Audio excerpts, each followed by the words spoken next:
want to introduce you to the 1% down. And so one of the questions I always get is, why are you always trying to help people put less down? A couple of reasons. I know, right? Why not? People say that. They want to know what's in it for me.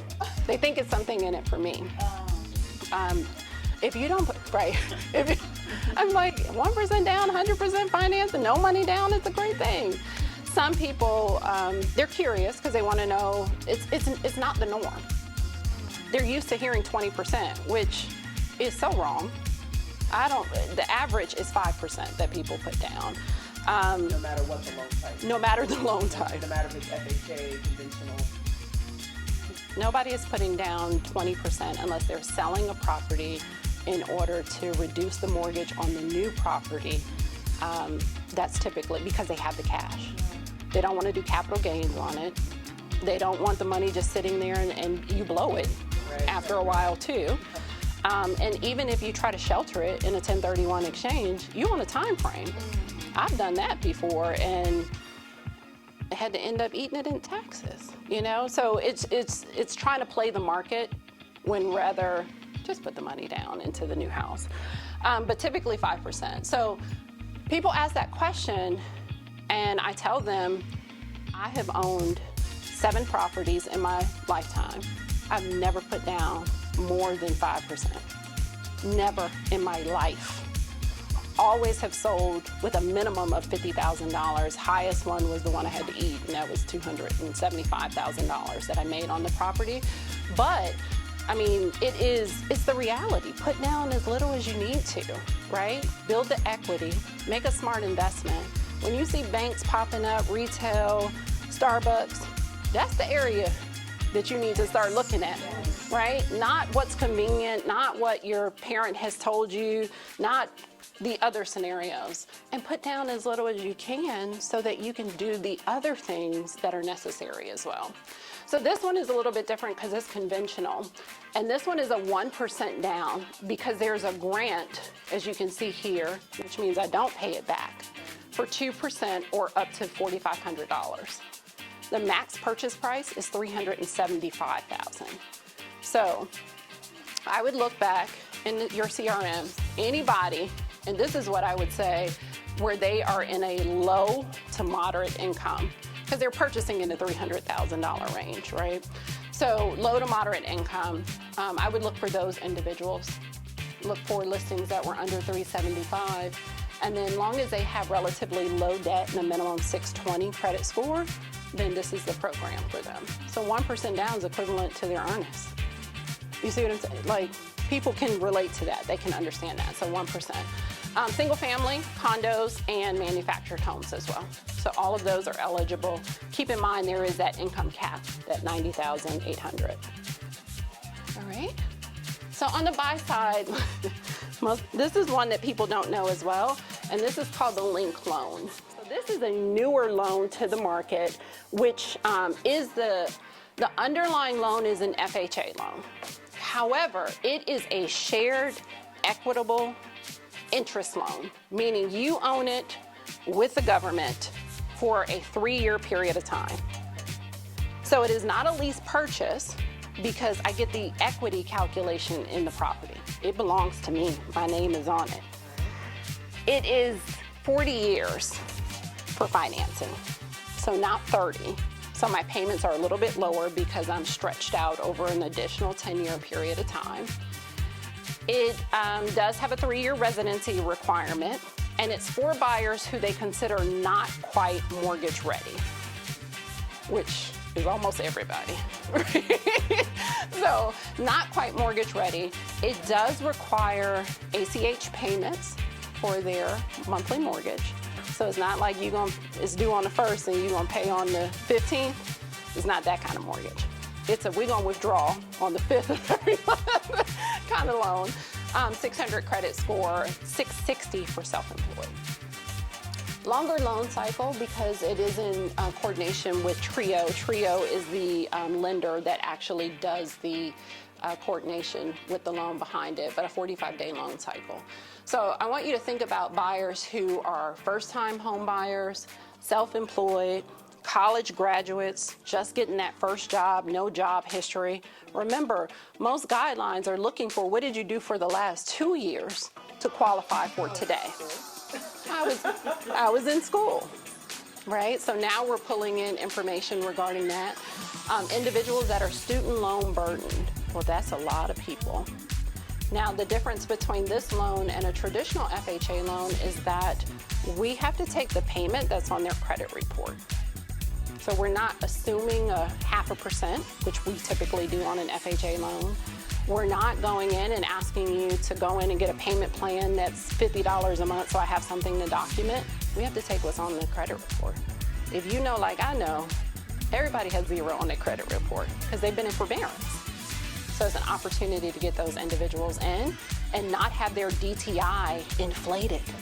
We just had one where the DTI was inflated by, what was it, $1,200, I think, per month because of just student loan calculation, even though she's not repaying it at this time. But by guideline, we have to use it. So another type of program that would be similar. The DTI on the back end cannot be more than 38%, meaning that think about 40% of their gross monthly income goes towards their mortgage and all of their debt. So this is lien debt. This is somebody who is not overwhelmed financially, but just, I don't have all the pieces to tell the full story in order to get started. And then other credit issues, like they've had, I would say a couple of collections that they've either settled in the past or collections that are still outstanding that we need to just have them go in and we take the payment that's listed there, the last reported payment, which could be 5-10 years ago. But it's a great opportunity to get people in the door. They just have to realize that there's a shared responsibility for the property for 3 years and that there's that residency requirement if they leave prior to, it's a 2% penalty. Meaning they sell the property, they then owe back 2%. What happens after 3 years? It's retitled into their name only. Okay. So it's just a titling thing. They don't have to requalify, they don't have to repay, they don't, because it was theirs from the start. And in 3 years really shows like their commitment and them agreeing to have their payment autographed. Yes. Really shows that. It creates the discipline. That's right. It creates the commitment. And if I had anybody that was considering doing a rental or a lease purchase, I would tell them about this opportunity first because they get shared equity. And at the end of the day, that's really what real estate ownership is about. I mean, you live in the house, it's great, but at the end of the day, you want the equity when it's when it's time to cash out. You're like, how much? How much? So this is the, on the buy side, it's called the link loan. So I'll send you information on that one. All right, let's talk about on the seller side real quick. So on the seller side, I want to introduce you to the seller pre-lock. So this is an amazing program because look at rates. You saw the 90-day trend, how they're falling. This gives the seller the opportunity to pre-lock the rate for a future buyer. So I'm listing my house today. I want to sell my house. I'm going to lock the interest rate today at 6.1. And then I'm going to market my house. Whoever purchases that house inherits that interest rate, not the interest rate that that it would be 30 days from now or 45 days from now or after I've made 3 price changes to this, to this listing. They inherit that rate. There is a fee. It is $9.95 for the lock. It's reimbursed if they go and purchase with the same lender. So I'm selling, of course. I'm buying, hopefully. Hopefully I'm not renting. I'm selling. Some people do. They've been doing it a lot lately. I think it's a debt issue. I think it's a debt cleanup issue. But yeah, I'm selling, and then if I'm buying, it's reimbursed back to me. And then you can market it in special, in the remarks or comments as special financing. Yep. So it's important, we talked about the interest rate, we talked about affordability gap, we talked about the listing differentiators, but it applies to all of the loan programs that you see there. So VA, FHA, and conventional buyers.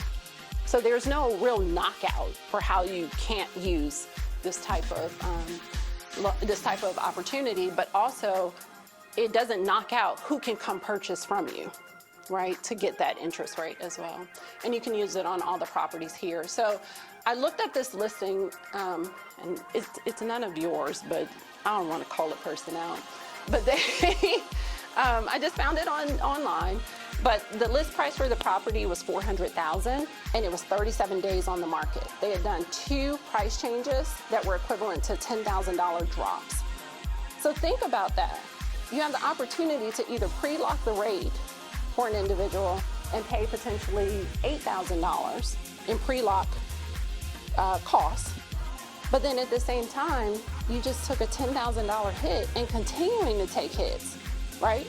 So if you think about that, it's a real game changer for sellers and for you, so that you don't have to keep taking hits on the listing price, because that's the first thing that happens. We need to have a conversation in order to, reassess the numbers here. So this is a better opportunity to do that. You have a question? You look like yes. He's like, it's 27 people I'm about to call. All right. And then buy before you sell. So another listing program. This is another great one for sellers who are ready to make that transition. So it operates similar to a bridge loan, but with a guarantee, right? So you can tap into the equity up to $500,000 of equity in the home. You exclude the payment on the existing home in their debt calculation to purchase the new home. They go shopping with you in order to find that new home. They purchase the home using the equity tap that they just did, pay their down payment, closing costs, everything. This property is still sitting here. It will be purchased, you can still list it, but it will be purchased if it is not, it'll be purchased by the lender is what I want to say, if it is not purchased by an individual in 6 months. All right, question about that. Go ahead. So the purchase price by the lender, if it's not over 6 months, what is that purchase price based on? It's the fair market value, and it is predefined before you even go to into your purchase agreement. Right. So it's not a surprise factor at the end, but predefined up front. You did say you were going to move. Yeah. So basically, that's what it does. It allows you to tap the equity. It'll give you that guarantee, because think about it, sellers want that peace of mind as they're making that transition. It creates a no contingency on their offer. Right, yeah. Right? And it gives them a secure place to land. And they land. Like they fully see themselves leave this house and move into this house, step back from that house with a guarantee, knowing that it was always working at the same time. And then for you, you get to buy and to sell. That part. Yeah. Okay. Yeah. Yep. So single family residence, and then condos as well. And I always put that FHA approved caveat in there now. A lot of them are not, and Jackie and I just went through a single unit approval, because we can do that as well, right? So the community may not be FHA approved or has expired, but you can do a single unit. But the HOAs, that's a business in itself. If I ever figure it out, I'm gonna call you. They make it hard. But this is a great opportunity as well for sellers, because that's what's happening, right? Sitting on the market longer, they want to go shop, scared to go shop, waiting on the other offer to come in, have to put in the contingency clause. They're stressed. It takes the joy out, and then after a while, what do? They end up staying. Yeah, you just take it off the market. Let me just take it off the market. We'll just stay here. Maybe we shouldn't be going anyway. Whatever it is. The contingency puts them at a disadvantage. Buyers aren't going to want to wait. Exactly. They're not going to want to wait 2 months. For you to figure it out. Yeah. For you to find something. So this is a great way to be able to tap in, but also to go shop, keep the energy high, find that property of their dreams, show them that there is an offer on the table for their property currently, still give you the opportunity to list, to market, to get that number or higher and keep it going. All right, any questions on that? All right, so those are the 5, I think it was.